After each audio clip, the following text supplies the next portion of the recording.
ഈ വൈകുന്നേരം ചങ്ങനാശ്ശേരി റെയിൽവേ സ്റ്റേഷനിലായാലോ? വൈകുന്നേരം അല്ല കേട്ടോ, സമയം ഒരു 10:10 ഇന്ന് കുറച്ച് സങ്കടമുള്ളൊരു വീഡിയോ ആണ്. എൻ്റെ ക്യാമറമാൻ ജോലിക്കായി തമിഴ്നാട്ടിലേക്ക് പോവുകയാണ്. ക്യാമറമാൻ എന്ന് പറഞ്ഞാൽ വേറെ ആരുമല്ല, എൻ്റെ ഭർത്താവ് തന്നെയാണ്. അഞ്ചുവിളക്കിൻ്റെ നാടായ ചങ്ങനാശ്ശേരി പട്ടണത്തിൽ പുനർനിർമ്മാണം നടന്നുകൊണ്ടിരിക്കുന്ന ചങ്ങനാശ്ശേരിയിലെ പുതിയ റെയിൽവേ സ്റ്റേഷനാണിത്. നല്ല നീറ്റ് ആൻഡ് ക്ലീൻ ആണ് നിലവിലെ റെയിൽവേ സ്റ്റേഷൻ. എല്ലാ സ്റ്റേഷനിലും കാണുന്ന പോലെയല്ല, വലിയ തിരക്കോ ബഹളമോ ഒന്നുമില്ല. അതുകൊണ്ട് തന്നെ അവിടെ സമയം ചെലവഴിക്കാൻ നല്ല വൈബായിരുന്നു. ഇതാ നടന്നു വരുന്നു നമ്മുടെ കഥാനായകൻ. ജോലി കഴിഞ്ഞ് വന്ന സന്തോഷത്തിൽ ഓടി വന്ന് കെട്ടിപ്പിടിക്കുന്നതല്ല കേട്ടോ, ജോലിക്ക് ദൂരെ പോകുന്ന സങ്കടത്തിൽ ഓടി വന്ന് കെട്ടിപ്പിടിക്കുന്നതാണ് നിങ്ങളിപ്പോൾ കാണുന്നത്. അങ്ങനെ ഞങ്ങൾ രണ്ടാമത്തെ പ്ലാറ്റ്ഫോമിൽ പോയി. അവിടെയാണ് ട്രെയിൻ വരുന്നത്. അങ്ങനെ ട്രെയിൻ നോക്കി കാത്തിരിപ്പായി. കുഞ്ഞിനെ കുറേ ദിവസം കാണാതിരിക്കുമ്പോഴുള്ള ഒരു അച്ഛൻ്റെ രോദനമാണിത്. അമ്മയുടെ സങ്കടമൊക്കെ ആരോട് പറയാൻ, ആര് കേൾക്കാൻ? എന്തിനാ ഇവിടെ വന്നതെന്ന് പോലും അറിയാതെ കാഴ്ചകളൊക്കെ കണ്ട് സന്തോഷിക്കുന്ന കുഞ്ഞിനെയും കാണാം. അതൊക്കെ അവിടെ ഇരിക്കട്ടെ.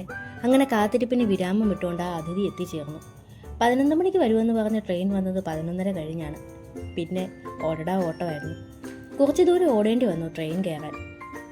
അതിൻ്റെ ഇടയ്ക്ക് മാന്യമായ വസ്ത്രം ധരിച്ചിരുന്ന ചേട്ടൻ്റെ കാട്ടിക്കൂട്ടലുകളായിരുന്നു. പിന്നെ പോലീസിന് പോലും ഒരു വില കൊടുക്കാത്ത രീതിയിലുള്ള പെരുമാറ്റവും ആംഗ്യങ്ങളും ഒക്കെയാണ് കാണിക്കുന്നത്.